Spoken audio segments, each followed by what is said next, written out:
5 rounds on protesters. Protesters have also taken, according to the Ukrainian Interior Ministry, 67 policemen hostage and are now holding them. Tonight, Ukraine's parliament is meeting. The opposition is hoping that it will at last be able to get the constitutional changes that it wishes discussed on the floor of parliament. That is the subject of tonight's debate. I'm joined here in the studio by a number of guests. First of all, though, from Kiev, by Rotyslav PAVLENKO, who's a member of Parliament, and he is a member of Parliament with the UDAR party. He'll be joining us in a short while. Here with me tonight is Matthieu BOULEGUE, who's Eurasia manager for the AESMA Group.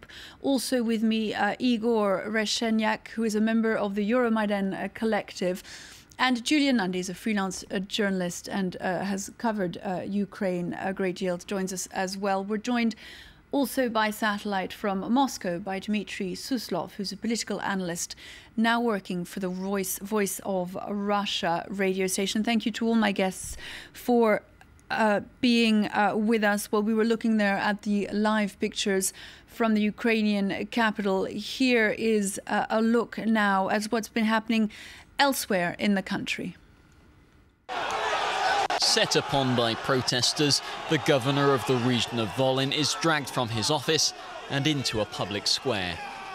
There, Alexander Bashkalenko refuses to resign from his post. In response, demonstrators handcuff the governor to a makeshift stage. In the western city of Lutsk, hardliners from the radical right sector movement surrounded police and government buildings on Wednesday. After an hour-long siege, security forces backed down, letting protesters take control. We managed to make a deal that will allow most of the staff to leave via a corridor through the people, while riot police and other special units will leave for their headquarters in Lutsk. The head of the police office promised they were not going to Kiev to fight. Elsewhere in western Ukraine, Lviv too has become a rallying ground for protesters. On Wednesday, 5,000 people stormed public and military buildings, seizing stockpiles of weapons. Here again, right sector activists are found on the front line. We are standing here and we are not letting anyone in for 2 reasons: to stop government structures from operating and to prevent acts of vandalism. Meanwhile, around 70 kilometers away, 300 opposition demonstrators gathered at a border crossing with neighboring Poland. This is the so-called second front. The main one is in Maidan. Everybody who could come here, our wives, everybody, they came. We will show that we want to live as a free people. Yet while the west of Ukraine is increasingly in the opposition's sway, President Viktor Yanukovych can still count on widespread support in the east of the country. Julian NUNDY, given what's gone on in Kiev today, is Ukraine, and elsewhere, as we've just heard, is Ukraine now in the grips of a civil war from which it will not be able to row back? I spoke to a friend of mine in Kiev a couple of hours ago, and who's a former retired military officer, and he says he doesn't think the situation is that the country is on the brink of a civil war yet. He said obviously it's extremely serious. He sees the main problem as being whether or, and he's not a government sympathiser, he sees the main problem for the government being whether or not it can control the provinces. He thinks the provinces are becoming the story, are getting more important than the Maidan itself, no matter how horrible what's happening there is. Indeed, it's been a story, Igor RESHETNIAK, of over the course of the last few weeks of certain provinces away from Kiev, especially in the west, looking less violent perhaps than Kiev had, but where the authorities seem to have lost their grip on power much more quickly. Well, let's say it's not the local authorities, it's the government-imposed authorities who are appointed there. So I think that what is going on right now is that the local elected authorities, like the mayors of cities, are actually taking power into their hands. For example, in Lviv right now, all the power is pretty much gathered in the hands of the local mayor, who is trying to control the situation, who is talking to the police, who is talking to everyone there and trying to make sure there are no riots, no incinerations. Well, he's trying to control the situation. Matthieu BOULEGUE, is it your view, you are with a risk management consulting firm that covers a number of different parts of the region, is it your view that even now Viktor Yanukovych has essentially lost control of much of the country? Well, hardly no. I don't think we can say he lost control of the country. He lost control of several parts in western Ukraine, but the east of the country has remained so far quite calm and unwilling to have seizures of power in regional administrations. And then again, he's still the president of Ukraine, so he still has the upper hand, politically speaking, even though there is no genuine government at the moment. Let's say that the governor of Kiev has left the Party of Regions and has restarted the metro in Kiev, which means that the president has lost control over Kiev. There's a shifting of power, definitely. And there are increasing defections as well in the Party of Regions that we've seen tonight. I'd like to put those defections, in fact, to Rotyslav PAVLENKO, who is a Ukrainian MP and a member of Mr. Klitschko's UDAR party. Thank you for being with us. We're hearing about these defections from possibly MPs from within the Party of Regions. Is it the case that tonight the Parliament is meeting, and what are your hopes of getting those constitutional changes onto the floor? Yes, that is really so. We have the defections from the Party of Regions, and we were able to start the parliamentary meeting because 227 people out of 226 necessary appeared because of those defections. But we are now negotiating the final draft of the document to change constitution, to stop the bloodshed and to affect the law enforcers so that they abide by the constitution and laws. And for this also we want to secure as many votes as possible. So it's an ongoing process which will take, as we expect, a couple more hours. And is it your belief then that tonight those constitutional changes that return to the 2004 constitution that the opposition, your parties, wanted to get discussed on Tuesday and failed, which was the start of this violence, is it your belief that you will get them onto the floor tonight and discussed and approved this evening? Is that a possibility? So the decisions are multifold. First of all, to restore the effectiveness of 2004 Constitution, which was unlawfully stopped in 2010. Then to have the resignation of the Prosecutor General, who failed to do his job as a guarantor of law and order in the country, and to also have, for instance, the call to presidents to call the early elections that would dramatically put down the temperature in society and send society actually to elections, as it was many times in Ukrainian history when we had political clashes, but they were political, non-violent, and were resolved through elections. We're hearing this evening that Julian Nundy, that the Polish Prime Minister within the last few minutes has said that in those discussions between President Yanukovych and the EU envoys today, the foreign ministers who were in Kiev, that President Yanukovych expressed willingness to hold early elections this year. That would, in many respects, solve many of the issues that are troubling the Ukrainian opposition and the protesters. Well, indeed it would. He's under no constitutional obligation to hold new elections, but holding early elections is a way of getting out of political crisis. And the opposition has been pushing for this right since the beginning.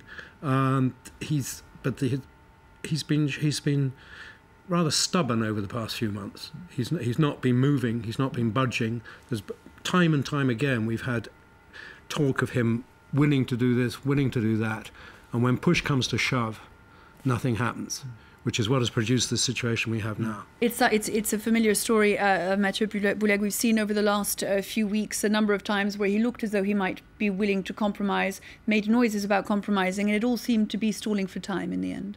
Well, he's trying to do two things justice, to see what his options are in the end and incrementally to try to push for some change. But ultimately, he holds the key to sorting out the country. And I don't think he's going to step down unless his physical security is endangered. And as for now, he's in his ivory tower. So. We can speak also now to Dmitry SUSLOV, who's a political analyst who works for Voice of Russia currently and who joins us from Moscow. What is, in your view, the position for Viktor Yanukovych this evening? Well, I think that what's going on in Ukraine right now is certainly a breach of law. It's a coup d'etat in the making. And of course, everything that happened was absolutely illegal. What was just said, that Yanukovych did not suggest compromises, is just purely untrue, because he suggested the position of the prime minister to one of the opposition leaders. He sacked the government.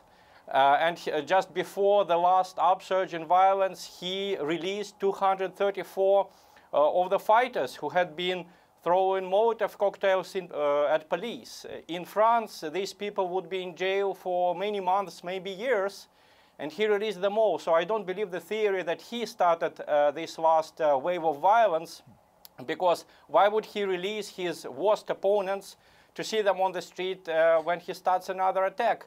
So I think that what's going on is tragic. And of course, this change of constitution, if it happens, I'm not sure it will be democratic, because just today, the Ukrainian parliament, the Rada, had to be evacuated because the radical so-called protesters, in fact extremists, I would even say criminals, were encircling it and were endangering the security of deputies. This is not the way constitutional changes are introduced in a democratic country. I'd like to put that to Igor RESHETNIAK, who's a member of Euro-Maidan.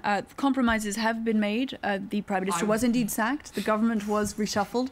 There have been amnesties to allow the protesters out. Has Viktor Yanukovych not made enough steps in the direction of those who are asking for change? He's just rolling back the things he just did previously. I cannot call a compromise when you first put pressure on someone, you take hostages, and then you release them. That is not a compromise. A compromise is at some point you have to go back on your decisions that were made maybe months earlier, probably years, because the change of the constitution didn't happen yesterday. It happened already 3 years ago. Tymoshenko was also put to prison not half a month ago, but she was put to prison a long, long time ago. And that is the big problem. The problems didn't come 3 months ago. Amnesty International was putting on the table of European leaders reports on Ukraine for years about breaches of human rights in Ukraine, and nobody reacted. I'd like to put what was just said as well to Rotyslav PAVLENKO in Kiev. Should those constitutional changes you're hoping to have discussed in Parliament tonight be pushed through, they would in fact not be democratic. After all, the parliamentary building was evacuated today as a result of the violence around it. Well, the constitutional change is only a part of a package that should stop violence and bloodshed and reset the system of power in Ukraine. My previous colleague was absolutely right, because this uprising is a reaction of Ukrainian society on injustice and demonstrative ignorance and violation of human rights that took place in 3 years. That is why, aside of the constitution, we also need the assessment of the actions of the law enforcement, bringing to justice those who ordered killing people, and finally, as I mentioned, early elections.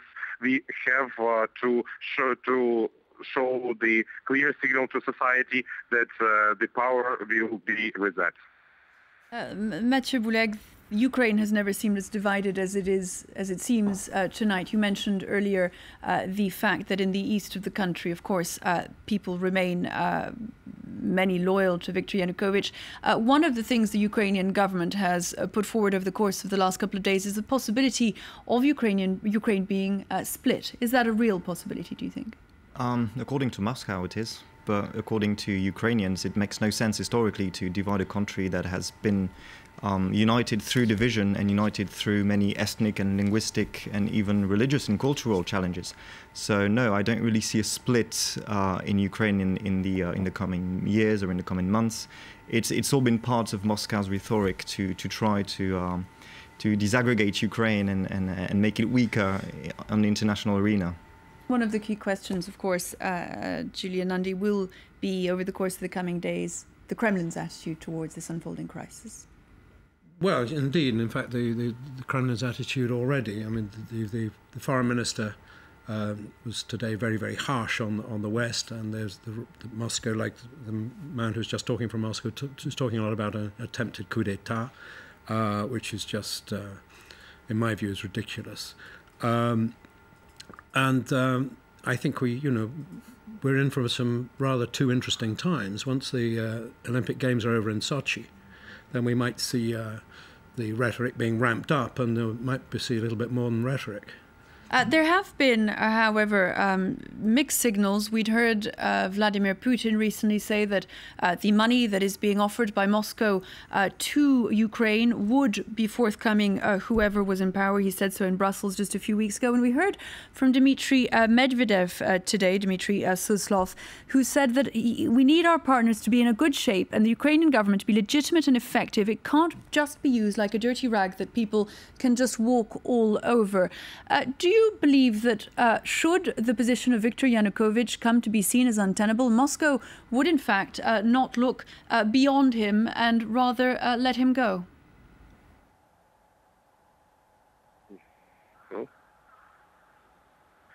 How steadfast, Dmitry SUSLOV, is Moscow in its support of Viktor Yanukovych? First, Russia has never said that Ukraine should split. What we heard here is an abject lie. If you look at all the statements from Russian officials or from the Russian foreign minister, we never said, no one of them said that Ukraine should split. This is the official position of Moscow, that Ukraine should stay a unified country with a legitimate government. And if we talk about interference, the interference from the European Union was much greater than the interference from Moscow. Moscow just bought Ukrainian government bonds. It's not providing help to Ukraine, it's lending money to Ukraine. In the same way, Russia buys American government bonds, but it doesn't mean that Russia interferes with American policies in any way. As for the difference between Russia and the EU, not a single Russian official visited Kiev since November, while EU officials not only spend days and nights in Kiev like Catherine Ashton from the EU, but also some of them participated in the protest actions, like the foreign minister of Germany or the speaker of the Lithuanian parliament.